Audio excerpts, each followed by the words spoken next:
Hello, everyone who's watching. Welcome to SportsTiger. This is Yuvraj, and today I have with me one of the finest spinners to have graced the game of cricket, Monty Panesar. We bring you a new segment that is called Week with Monty Panesar, in which we're going to talk about all the games that have happened in the previous week. Monty, how are you feeling?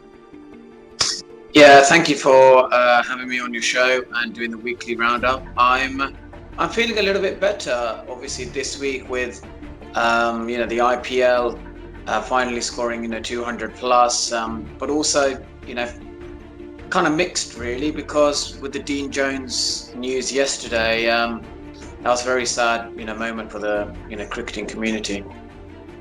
Yes, definitely. He was such a big name, not just for Australian cricket, for the whole cricket fraternity. It was a really sad demise, and offering condolences to his family and friends.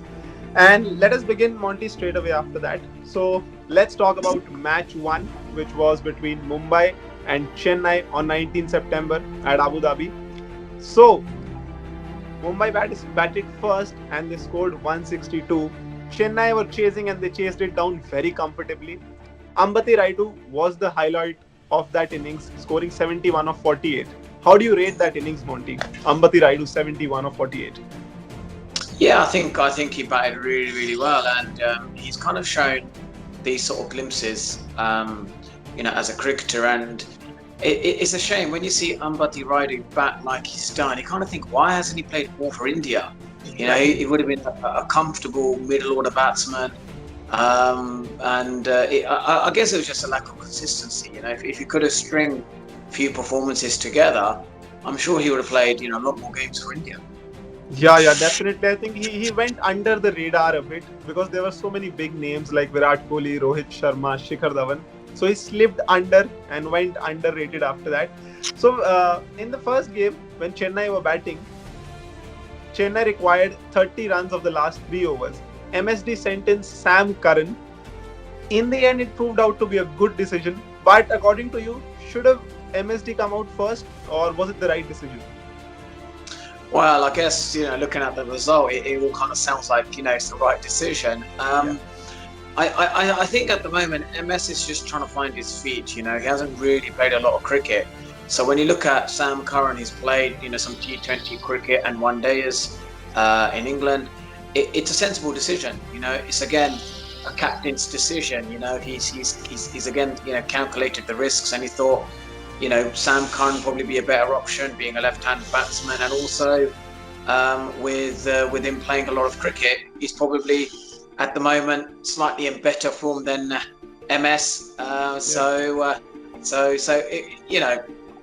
Hindsight's a great thing, but if they lost the game, you can see the logic behind it. But they won, so MS again gets the plaudits for his great decision making. Yes, definitely. The result went in their favor. So all's good in the hood after that. Chennai started their account with a win under their belt. Next match was Delhi versus Punjab. Of course, what a game it was, Monty. Super over went down to the super over. We saw Marcus Stoinis blast 53 of 21. Where were you, Marcus Stoinis, all along? How was his innings, Monty? Yeah, his innings is is what you're going to get from Marcus Stoinis. He's a big muscular guy, loves going into the gym, I'm sure when he's ordering them IPL shirts, he's probably going one size down so people can see his big muscles on Yes, TV.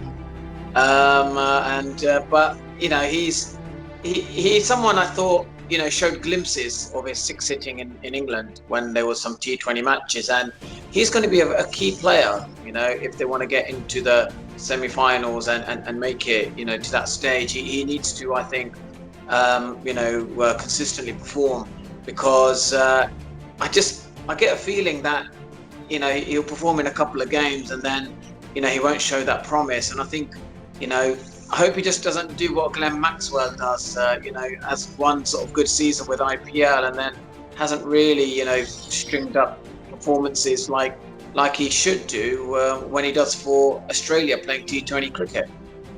Yeah, he's lacked that consistency over the years. That's why he's lacked a permanent place, according to me. But I think those biceps are popping out absolutely, and that's why he's hitting them so long. He's been hitting the gym for sure. After that, Monty, Mohammed Shami looked like a bright prospect for Punjab. The way he was steaming in, it didn't look like he was out of the game for 6 months, did it? No, it didn't at all. He looked in immaculate order, and he was performing really well. And it's for some people, I think it's gonna be they need a bit of game time to get themselves back going again, while others, the rest is doing them good, and they're just they're performing really well. So that's going to be, I think it'll be interesting to see the players who need a bit of game time and the ones who don't really need that. Apart from that, Monty, Mayank Agarwal looked absolutely fabulous, scoring 89 of 60. But when a team doesn't get one of the last 3 balls, what is the environment in the dressing room? How do you feel after that, not getting 1 of 3? Well, I think you're going to feel like there was a game we should have won. Yes. A game we should have won, and then they obviously lost the game in the super over. So that's what you're going to feel through. But I guess you need games like this in the IPL. From a viewer's perspective, it gets you watching more games. If you're going to just initially, when the first few games started, a lot of people, I ran a poll on my Twitter account. I said, "Is this year's IPL boring?" And a lot of people, there's a lot of people sort of said, about 65% said that this year's IPL is quite boring. The super over was really boring. But then it changed. I think when the games were played in Sharjah, flat wickets. I think people just want to see big sixes and fours and big totals. They don't want to see these sort of low total games where it's a nail biter. They'd rather just see big totals, and I think that's what people prefer. Yeah, people just like watching the ball going into the stands. They don't like a good contest between bat and ball like the old Test cricket, like the conventional ones. Then, of course, Delhi came out on top in that super over. Rabada, the super over king, delivered again for Delhi. Then next, if we move on to the Hyderabad versus Bangalore game, Bangalore batted first and they got 163, courtesy of that beautiful innings by Devdutt Padikkal, scoring 56 of 42. Monty, do you think 20-year-olds should be allowed to play like this? I don't think it should be allowed. He looked in brilliant form in his first game. Yeah, I know it's his first game, and we know the Indian supporters sort of, I think, overemphasize anything that goes really well. They get overexcited, and because they love the game, they love the game, and they love the game of cricket, which I absolutely adore, because that we need Indian cricket to be at the top. Because if Indian cricket is at the top, any sort of Indian tournament is at the top, then cricket is strong around the world. That's what we need all the time. But put things into perspective, the next game he didn't do very well, and he chipped one and he got out, and that's something he's going to realise, that there'll be situations where people haven't seen him bat, so he's gonna surprise a few people, and there'll be others who would probably end up seeing a weakness in him and how to get him out. He needs to obviously learn quickly as well. Each game he needs to think, I made my debut. Why was that really good? I chipped one in the air. What was that all about? I get the feeling that he's a player that Virat Kohli can really rely upon if he can be a quick learner. That's another thing Virat Kohli will look towards. He sees him as a superb talent, but also he's going to say, you're a new kid in the block. No one's seen you much. It's a big advantage to us. You may get us to a few flyers, and then we've got a strong batting lineup. I think to his addition, if he can learn quickly from every game and not put too much pressure on himself, I could see him play in the Indian national team. That may happen soon, because the way he batted in the first innings looked really, really bright prospect for the future. And it's all about learning. This game is all about learning. I've also played a few years of professional cricket. If you don't learn on the job, then I think you're out of it pretty soon. And then, of course, Bangalore started on a really good note. They won their first game, which does not happen often, but this time they did come out on top. Let's move on to the next game, Monty. Chennai versus Rajasthan, which was at Sharjah. The earlier games were at Abu Dhabi and Dubai. Sharjah comparatively is such a small ground. You can compare that to the M. Chinnaswamy in India. And that did come into play. Rajasthan scoring 216 in the first innings. Sanju Samson, he looked absolutely destructive. Everything he was hitting was going into the stands. How do you feel about his innings? Yeah, I think he's a supreme talent. You know, he should be, I think, playing a lot more games for India. There's a, I think there's a nice a sort of nice balance in Indian cricket that the youngsters come in and they're performing really well, which must be a good for for Saurabh Ganguly to witness these things. They will think, well, like that's what one of the reasons we have this IPL tournament is to produce young 20-year-olds, the young players who can't make it in the Indian team on a regular basis. They outshining some of the senior sort of players in the IPL team at the moment. And that's what they want. India want to see that sort of healthy competition of youngsters putting pressure on some of the senior players in the IPL tournament. And that's what I think, when they got this tournament, first, when this tournament was developed, it was to actually produce, young Indian talent and accelerating their growth. And they're definitely doing that. Yeah, this is what we get from this tournament. A young crop of players, domestic players from India, playing with players like AB de Villiers, Steve Smith, just really gets them pumping for that international stage. And India has a population of 1.3 billion. We don't have a lack of resources for sure. So in this game, of course, Rajasthan came out on top. Chennai fell 16 runs short, and it wasn't a good game for Chennai per se. Next, let's move on to the Mumbai versus Kolkata game. So Mumbai batted first. As you know, they scored 195 for 5. Rohit Sharma came back in form with an 80 of 54. He was brilliant. I think the match-defining partnership was between Rohit and Surya Kumar Yadav. And after that, of course, Hardik Pandya got out hit wicket. How do you feel about the hit wicket dismissal? Is it the unluckiest dismissal in cricket?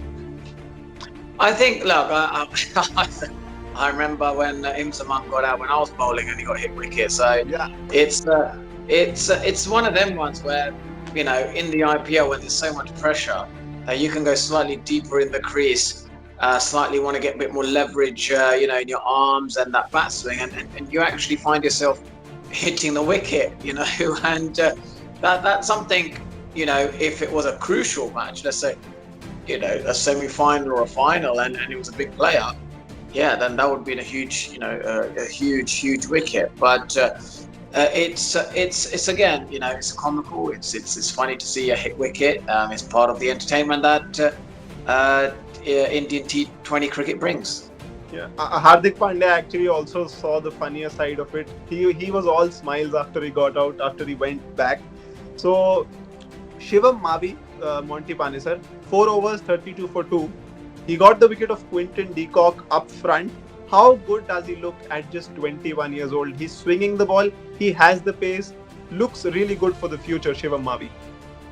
Yeah, he looks very good actually, and like you said, that's why this is the opportunity for these young Indian players to actually, if they can dismiss the top international, sort of get wickets early, especially in the power play period.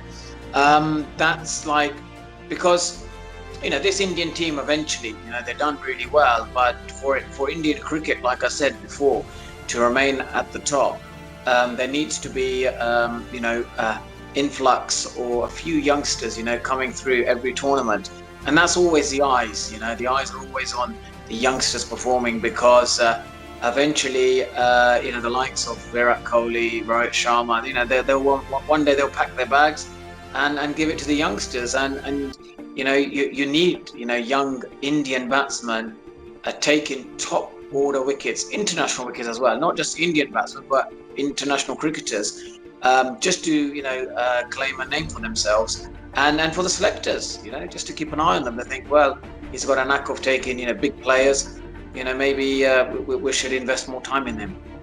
These young players are definitely bringing more energy into this tournament for sure. So in this game, of course, Kolkata received a heavy defeat and they started their campaign with a low. After that, the Kolkata batting order, Monty. Were you a little surprised that Dinesh Karthik was sent it at number 3, or should Owen Morgan have been sent in there? What do you think? Well, I believe Owen Morgan has been hitting some, he's played really well and he's been great form. I think Owen Morgan, should be slightly higher up the order. And if anything, Danish Karthik is, that sort of similar role where, I've seen him play some, fine innings where the back end of the innings where there's 5 or 6 overs to go and he's able to chase some runs down.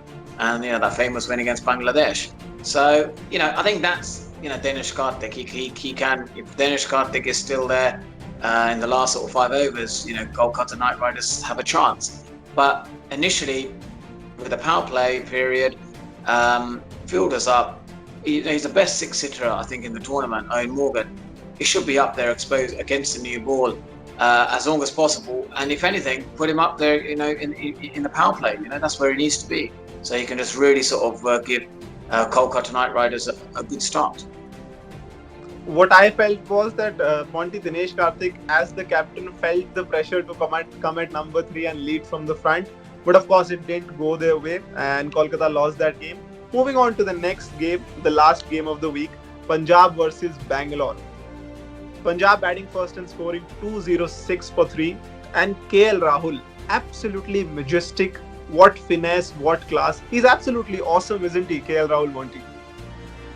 Yeah, he's like, when he's batting really well, you can just see like how good he is as a batsman, and he's really showed his strength, and I think KL Rahul at his best is probably slightly better than Virat Kohli as well, but to get KL Rahul at his best, we don't really see enough of KL Rahul batting like this. And I think because sometimes he gets a little bit lazy, when he starts, you can see a bit of lazy footwork. But once he gets the pace of the wicket, his balance, I think he's just amazing to watch. Let me tell you, Monty, that statement, KL Rahul at his best is better than Virat Kohli, that's going to make headlines for sure. I am sure. But after that, Glenn Maxwell, both matches a bit disappointing. What does he need to work on going into the next games? He's not been consistent at all, especially in the Indian T20 League. What are the departments that he can better going into the next game? Yeah, I'll probably like to see him open the batting. I think he's when the field he's a player. If you can give him a bit of freedom, then he'll able to score some a lot of sixes and fours, and that's what you want to see from him. You don't want to. I think he plays better in the Australian team in the middle order because he's got the likes of David Warner, Steve Smith there who can actually post a total. So he doesn't play as one of the major players, but here he's one of the senior players. So I think he should open the batting and actually give maybe come at 3 or be in the top 3 or something like that, and actually give Punjab Kings a real good start. That's what I believe. He hasn't really performed in the middle order that well, and I think it's just because it's more responsibility for him. And with every team, everyone has their own position, and I think his position is slightly up the order. Yeah, definitely. I think that could be where it could work for the Punjab, but that's on the management side. They'll have to send him up the order for him to perform, maybe. Lastly, we're going to talk about this another young under-19 guy, Ravi Bishnoi. A slight unorthodox run-up the way he runs, but he's looked absolutely fabulous with those googlies. What do you think about Ravi Bishnoi? Yeah, he's got a great coach there in Anil Kumble who can help him, and exactly. And he would learn quite a lot. He seemed quite nervous in a couple of the overs. And, he kind of thought he's got the yips, but he brought it back nicely. And he's got both of them. Ashwin and the other leggy has got great mentor with him, with the likes of Anil Kumble who can actually teach him how to deal with the pressure. And at the moment they're doing pretty good. But there's going to be a situation in the game, one of the games where they will go the distance. That just happens. That's T20 cricket. And there'll be another sort of I think this is Sourav Ganguly has been very strategic. He wants every team to have some young Indian players playing because they keep a close eye on all of them because they want to see them do especially the Indian players to actually continually to perform. And if they can do that, then that just puts that sort of, like I said, Indian cricket being strong. We need the young 19, 20-year-olds to make headlines. Yeah, we have seen that trend. Almost every team has those under 19 guys who played in the World Cup. And that finally ends our segment of Week with Monty Panesar. Thank you, Monty, for joining us. You have been associated with SportsTiger for a long time now. And at the end, I would like to tell anyone, go follow Monty channel on Twitter. That's where he's available. You'll get all the information you need about cricket and the Indian T20 League. Thank you for watching, everyone, and thank you, Monty. It was a delight talking to you and an absolute honor. Thank you so much.